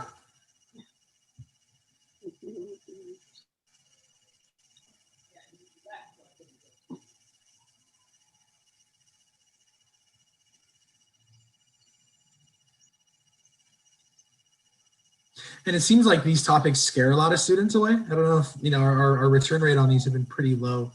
So we may want to increase that. How many did we receive last time that were actually eligible? I think there was 3. Yeah. I think 5 has been our top, keeping in mind that they have to actually live within the city and they have 12th grade, and that limits, I know there's more than 5 of them. I have a suggestion. Sorry, I thought you were done. Go ahead. It's so hard on Zoom. Like, I'll watch people's mouths and I'll think they're done, and then I really don't mean to interrupt you. I'm so sorry. Especially when your mouth is like this big when you're sharing. Anyhow, yeah, you're right about that. These are not super inspiring to students, I guess. I would say we should probably swap out number 1, the word office, maybe, for apartment or condo. Because I think that situation probably is something that our students would understand a little bit better. So if they're up for it. So if you were living in a apartment or condominium complex that didn't recycle, how would you inspire your manager, something else apparently just happened downstairs, to set up recycling, to set up community recycling? What would be the overall environmental impact if all multifamily dwellings conscientiously recycled in the state of California? How could this goal be achieved? And I say this because I have fought a long fight actually with Republic and my HOA about this, and it's been really tough. So there's a lot of reasons that multifamily dwellings don't. Among like that, I guess you get charged if you have too many things in the recycle bin that aren't recycling and things like that. And so then managers get really hesitant to want to put recycling bins in. They're just like, whatever, just throw everything in the trash. So I think that this is probably something that I think our kids deal with a lot more. More of our kids probably live in multifamily dwellings than work in an office. So. Right. For that matter, the other question could even be trying to convince an older relative. You know, I love the idea of a work office, but I can't imagine most kids even having a concept of what goes on at a work office. Or inspiring their boss. Yeah, the boss that they don't have, but by encouraging their grandma to recycle, or their aunt or uncle to recycle, I can see that. And definitely if their apartment complex didn't, what else could they do to reduce, reuse, and recycle? So I mean, just swap the word business for relative. Yeah. Does somebody want to reach out to Republic and make those suggestions? Sure. I will. Okay, Olivia, awesome. Because even in the second one, I'm like thinking there has been some efforts or presentations about San Fernando going green. And so what does that mean? You know, do they know that kind of thing? And what kind of impact would that have on our business, our like getting rid of styrofoam? That presentation was at City Hall. Exactly, something like that. So they might be real creative about, you know, how a city could do that, or they might investigate how other cities have done that. What does that mean? You know, so they could do a little bit of research and learn some things about that. Okay, for the meeting on November 24th, you can reach out to Julian and make some suggestions on changing these, because I think those, definitely try to get something that's more apartment or group housing based. Changing one to a relative as opposed to a business. I love the business idea if we worked at the business, but I work from home. So even for me to make these, if I had to write the essays, I'd be hard pressed because there's no office, there's no boss. And so they don't have a perspective. They don't have that perspective. And they definitely don't have that perspective. And if they're all kind of stuck at home right now, there's still, because that's definitely, if anybody is getting takeout, what are all the containers? I mean, I'm sure everybody's looking at the containers. Go ahead, Nicole. That inspired me. When you start talking about takeout, because we always talk about positive, and these are so negative. Yeah. They're all like, how do you make the bad good? I don't know. But if we went with what local business inspires you most with their, I can't even focus with all the shouting. I'm sorry. Okay. What local business most inspires you with their efforts at environmental friendliness? Something like that. That's actually good, because I do know when I see the places with the little bottle hole and the little place, and then they put the little things on top, and now I know that they're not supposed to be using styrofoam, but there's the places that use the paper that is not nearly as good after a few hours, but it's much more environmentally friendly. Bring it home, get it out of the container as fast as possible. I'm sure that the kids can come up with stuff, and since nobody's allowed to eat on site right now, I'm sure the kids have places. Oh, that's beautiful. What local business most inspires you with their efforts at environmental friendliness? Like it. That's beautiful. And then we're just going to change, we're going to ask them to change number 2.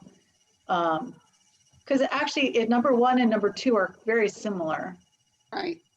Perhaps we could ask them to swap out number 4 for the one that we just suggested, because nobody's recycling anything at school right now. Can we see number 4? Because I don't see number 4. It's too. It says Cesar Chavez believed that legislation was a solution to many problems. Discuss how your student government can create policy change at your school to reduce waste, recycle more, and compost food scraps, which is hashtag a little awkward right now because the grab and go is very,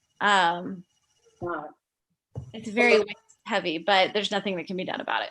All right, so we have Nicole put it in the chat what we would like for number 4, and number 2 we would like to possibly change that from the word business to an older family member. And I'm okay with making it an older family member because the 5-year-old is probably not the one that's not recycling, because Elmo already recycles. So it's not. It's going to be somebody that doesn't want to, or is not recycling properly. You know, for years I've been dumping the wrong thing. I mean, I've been dumping this stuff all in the recycle, but I didn't know I was supposed to rinse everything out and make it sterile.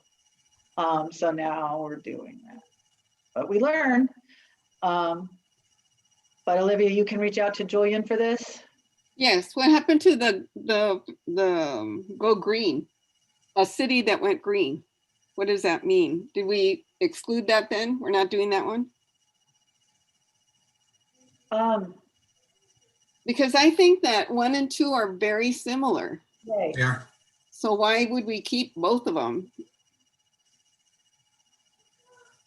If you want to work with Julian on a city going green and the containers they could use, I just think that that's going to be kind of similar to the number 4 that Nicole just put in the chat about a store, a restaurant. What local business inspires you with their efforts at environmental friendliness? Why? Yeah, I don't know that they'll be able to like connect the dots there.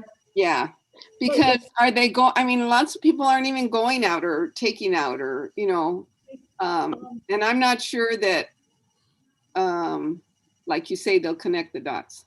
Okay, then I'm okay with you talking to Julian. I don't know that that Republic's even going to be willing to take all 4 of these, but what local businesses most inspire you that Nicole wrote to change for number 4. We would very much like number 2 to say family member rather than a business. And if they would tweak number 1 to be more about, or even number 3, because they're not going to be on campus to reduce waste either. So that might be the one to put the green thing in there. So Cesar, because that's very Cesar Chavez-ish. Cesar Chavez was an activist using lessons by Cesar. Those are all suggestions that we have for Republic, and we've had suggestions in the past and found out that they were not necessarily interested in changing. We had thought maybe 2. We had thought possibly 2 500, and they said no, 1 1000. We said okay, fine. So we are reading the essays that they say we can read based on the prompts that they say we can have. So, but we have now made some suggestions to make the prompts what I think will be a little bit, I think these are going to be more interesting to read.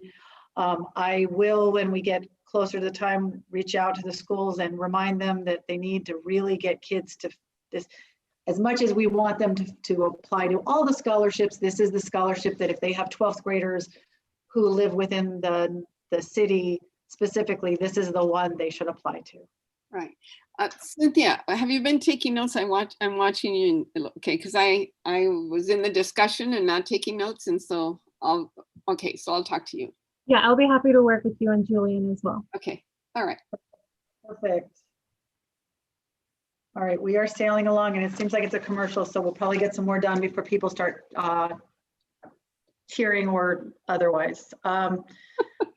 If we're okay with the scholarship at that point, we can move forward to the principal's brunch. Is everybody ready? Yeah. Okay, we are making very good time. Let me try to do this again and see if I can't blow up the computer. Okay. Have to go. Okay, principal's brunch. That's not really going to be a brunch, but Olivia has done a. It looks like we may be losing her. Yeah, you're lagging out, Angel. She's frozen on mine. Yeah, you're frozen. Make sure. We do have one more update to the principal's brunch list. So I will be sending out an updated version tomorrow.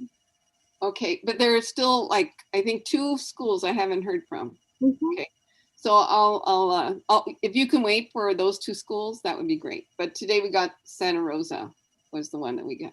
Yeah. So the Angel seems frozen. Olivia, do you want to talk about kind of what? Sure. So I called every single school, even though I knew some of them hadn't changed, but I called them anyway to make sure that we had the right email.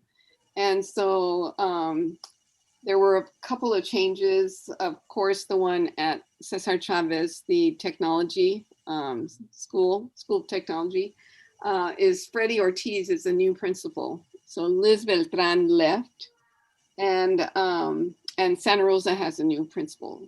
Other than that, there were no other changes, and I'm still waiting for a couple of preschools that I don't know if they don't have enough staff to answer phones, but I've left messages, so I just haven't heard from it. And in a couple of cases, in those 2 cases, I've left 2 messages, but still haven't gotten a call. So we'll wait and see. So that's what the roster.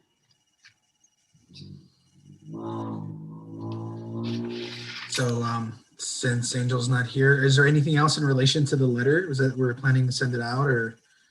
I printed the letter. I can't find it, but I did think the descriptions and everything were good, but I kind of thought we needed to have a more formal opening to the principals. And so, but I know that it was a draft. So, you know, I think we're on the same, we're in that same ad hoc, Angel and I, so we could work on that. Cool. Yeah, so unless there's any action on that, I think we can maybe table this for next meeting. Thing that I wanted to put on the notes, there had been a question at the bottom of do we want to include bios about each of us? I don't think we need to. I don't know that. I think no. It's long enough. So I otherwise really like the letter though. Okay, cool. Yeah, so we'll table any changes and revisions if you and Angel want to work together on this. Then maybe we can have it prepared for next meeting, and send it out and get some good information to our principals. Right. Provide them supports. Cool. Awesome. I wasn't sure. Could you show it again, please? Yeah, sorry, my computer was just it's freezing up. So I don't know if it's the document that shut her out as well, and it's now shutting. Oh, okay. Well, never mind. I'll work with her, and then we'll just bring something next time. Okay. And I'll be happy to assist as well. Okay. Mm-hmm. Okay. So we'll move forward then for commission matter number 5, discussion regarding the San Fernando Teacher Spotlight nomination, selection, and presentation procedures. It feels weird not having Angel here to discuss this because it's her baby. But there's 3 of us, and kind of the show goes on, I guess, and we can message her and I'll kind of see what her input is. But we did, Cynthia actually coordinated the responses that we've gotten so far. I believe we have, is it 4 different teachers or 5 different teachers that have been nominated, some who have been nominated by multiple students. So if we have that, it was sent in your guys' email. It was the teacher spotlight, the Excel, and I think it's actually embedded within the, it's the Excel spreadsheet. I can share my screen if you want. Cynthia. Oh, you have it? Okay. Yeah, so I don't know if you guys have had a chance to review it, and I'll kind of message Angel right now to see what her thoughts are. I read it all, and I felt torn between Mr. Vasquez and the bottom one, Robert. But I just gotta say, man, can you scroll down real fast, Cynthia? The bottom one, Robert Martinez. When it said Mr. Martinez, I cry too much during the pandemic. I'm sorry, but when it said Mr. Martinez is my father figure, I don't have one at home, and him filling that empty space makes me happy. Oh my gosh, I just nearly burst into tears. And then the other person who said that they've been moving schools since elementary, and that this person made him feel like that's a lot. So I just, oh my gosh, that one tore at my heartstrings. But I don't know if I'm having a purely emotional response and that Mr. Vasquez is just the better candidate. I don't know, but that's where I'm at. I would love to honor either of those 2. I think it's something, those are the 2 actually that stood out to me as well. I really like Mr. Vasquez. I think I see kind of shades of myself in there. Some of the things that really stood out to me about Vasquez and what he does is students saying that he inspires us to do better. He's a role model. They know his story as it relates to, like, he struggled at first. So, someone that is open and honest with them, I think it really helps them. But then I read in one of the responses that he makes an environment that is comfortable to go and learn in, and share stories and doing all of that. And so to me, like, that again sounds like one of these teacher role models that we were talking about earlier, right? Getting more minority teachers. Mr. Vasquez sounds like one of those teachers that not only is a teacher that inspires and has creative lesson plans and does all that, but also just is a human and makes his environment comfortable for kids. And one student says that the whole grade level looks up to him. He, not from the circumstances. So they're both good, and I don't think we're wrong approaching either of them. I think that the emotional response definitely for the father figure thing, because we connect with people who maybe don't have that support and are able to get it at a school site. I just think getting more for Vasquez, and this sounds like just one of those teachers that just stands out for everyone. And just is a really, really exceptional person. So I would suggest Mr. Vasquez. I second it. I really like when students can say that through their learning, there is enjoyment. And because that's the kind of learning that stays long-term. So I appreciate, some of the other descriptions of some of the other nominees, but I like Mr. Vasquez myself. I vote for him. And it's also important to note that we received those specific nominations on February 11th. So the rest of the nominations can be ongoing for the remaining months as well. So we can keep those as well. Commissioner Moore? When was hold on. So, okay. So those all three of those were on February 11th, but then Robert Martinez and Angela Salcedo were October, right?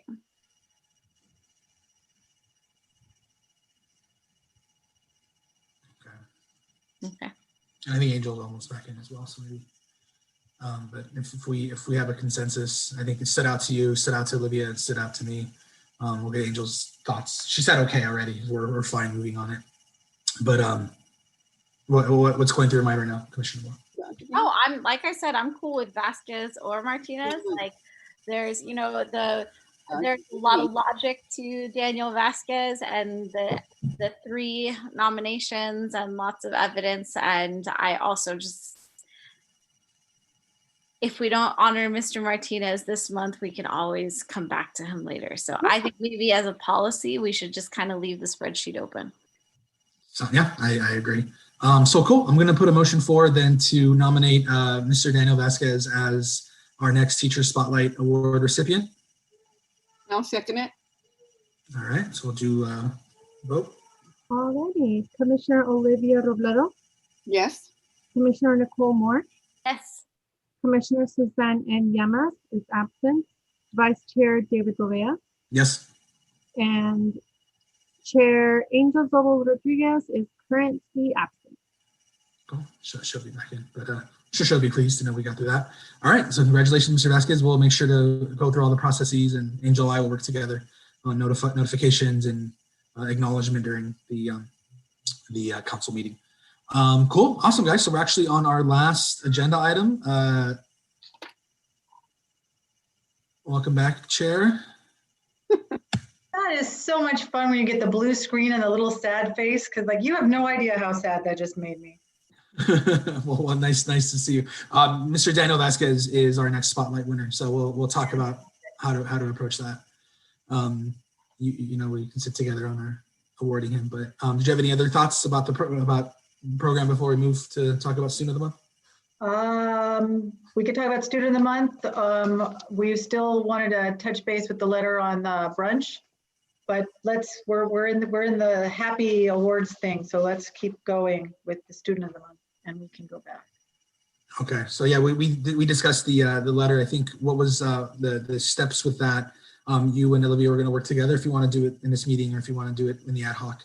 We can ad hoc. Who's the ad hoc for the brunch? Me and Olivia. Yeah. Okay, we can work for that. Just the background is that is what I sent to the local superintendent when the school district, when the year started, just to let the new principals know. But if we can make that look nicer and tweak the wording, it was very informal, but it will be a start. Great. All right. So Student of the Month. All right. Nicole, you want to take it or you want me to take it? You can take it. You kind of led more of it this month, but I definitely have opinions. Okay, great. So yeah, we received 4 nominations. 3 were at the high school level, 1 was at the elementary level. There was some confusion in terms of the month that we were doing it. So we actually, this is for November because we're going to be awarding in November. And I think previous awards we were awarding for the month prior. So what we did is we kind of, because we honored March in September. So that's how so that's how it got thrown. But so yeah, we just skipped October, but we're good now. Yeah, so we're in November. They're going to be awarded in November and acknowledged during Thanksgiving month, and so that's kind of the goal. And so from here on, it should be relatively consistent. Yeah, there were 4. As you guys can see here, this was sent to you earlier today. So how do you want to talk about it? You want to talk about the ones that stood out to you, Commissioner Moore, as a member of the ad hoc, or do you guys want to discuss each one? Let's start with the elementary, because our policy has generally been, if we have an elementary and a secondary, that we go with, 1 K-8 winner and 1 high school winner. So I do like the elementary submission. We do only have 1. But I did think that Eric Merguia was worthy of being awarded. So if there are no objections, I thought we should go ahead and honor Eric as our elementary winner. Okay, I will would, second it. yeah, that is definitely, he's definitely K to 8. And I, like anybody, I still remember being the one that learned how to pump gas, do the APM and the VCR. And now I'm the one who manages to crash my computer on a Zoom meeting. So On a live stream Zoom meeting, by the way. yeah, live stream. So yeah, I got on it. I knew that was not going to go well. I have absolutely no problem. I very much like that it's Vista del Valle, that it's a new school submission for us, and stays behind and troubleshoots. Somebody always has to be the guinea pig, and I appreciate any little person that is the person that's doing that. Awesome. So yeah, I think we'll just vote on that winner. Are we in consensus? So I motion that we honor Eric Merguia as the elementary student of the month for November. I can second that. Commissioner Olivia Robledo, Yes. Commissioner Nicole Moore, Yes. Commissioner Suzanne N. Llanas is absent, Vice Chair David Govea, Yes. and Chair Angel Zobel Rodriguez. Yes. For the high school, I thought that Isabella and Karen both seemed very worthy. However, I think that Karen might be a great choice for a different topic. But Isabella felt like a very clear choice for this particular topic of giving back. I agree with that sentiment exactly. I read them both, and while I want to encourage technology prep to continue to submit students, I think we can all relate to the student who is helping their sibling, making pandemic packs right now is pretty much what everyone is very, very aware of.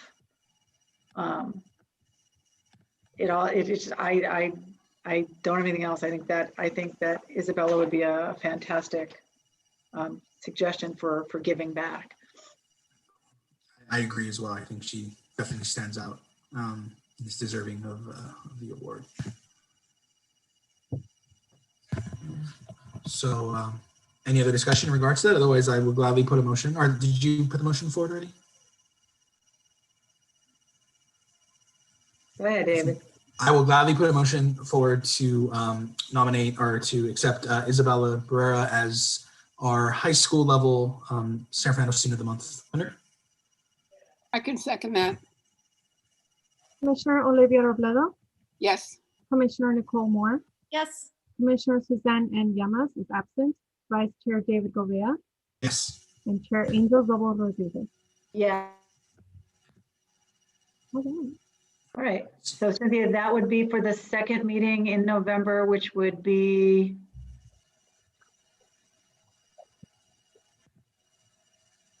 The 6th. November 23rd? No, that's November 16th. Oh, November 16th. Okay, perfect. Awesome. Well, we'll get on it then immediately. So I'll notify the winners and we'll set that all up. So you're taking care of that this month. I did. Yeah, I'll take care of it. Cool. Thank you. And then as a heads up, we only have one more or chaperia coupon. Oh, okay. Okay. Good to know. Yeah, we'll reach out to them and see if we have some more. And wow, we went through all of those. It's been a while. Cool. And then for our next month, guys, just for a quick heads up, our December and January are merged together. It is leadership. The reason why is because of winter break. So we send it out in December and then we award in January, just to kind of merge them together. So yeah, if there's any issues with that, let us know. Otherwise, that's what our topic is. And About when in December do you send it out? we'll be sending it out.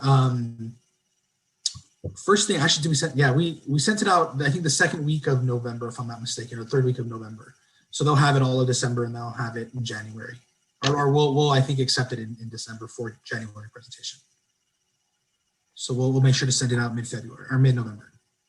So you send it out in November and they have December and January to get it in? Is that what you're saying? No, they have till December. Oh, December. Okay. but then we don't award it till January, and then we don't do another one until January for February. Got it. Yeah. All right. Cool. Awesome. And That is everything for Student of the Month. We are now to general commissioner comments. Somehow we are at like the window. Do we have any commissioner comments? I just want to thank you guys. I know I missed last meeting and, missed part of the meeting before that. Things have kind of normalized at the Gouveia home. Sedona's doing great and the kids are doing great. So we found a nice little groove to our little routine. So thank you guys if I seem kind of overwhelmed or a lot of things going on pulling out my hair, but we're at a nice point right now. So I want to thank your guys' patience. It was worth the wait, David. You have 2 under 3. 2 under 2.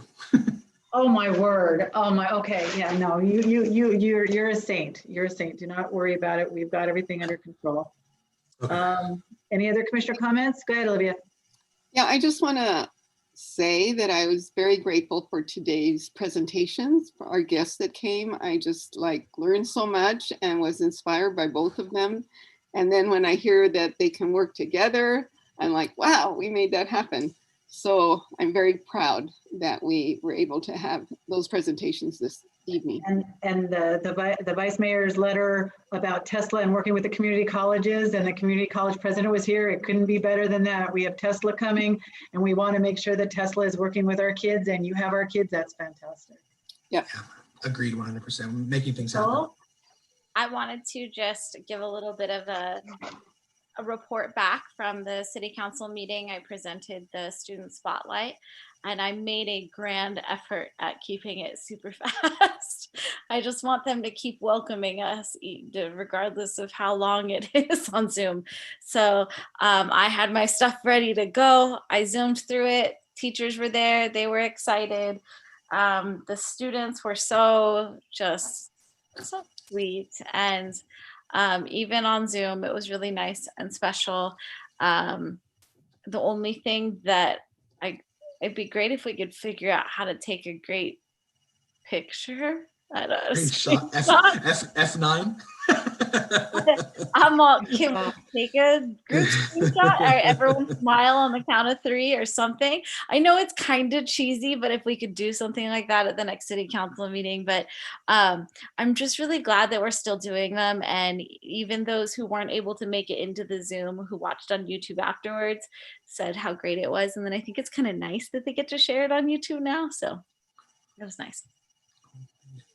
Okay. Show goes on. Anything else? We are to staff communication. I don't have any updates tonight, but I'm looking forward to ramping up into the scholarship season. It'll be exciting. Okay, and then we are now to everybody's favorite meeting, part of the meeting, and we actually did it before 8 o'clock. I am so impressed with our diligence, and we will get to see the end of the game. And would somebody like to be the one that gets to make the thing? Because I will make the motion to adjourn if that is preferred. Do it. Okay, I move that we adjourn this meeting. I'll second. Awesome.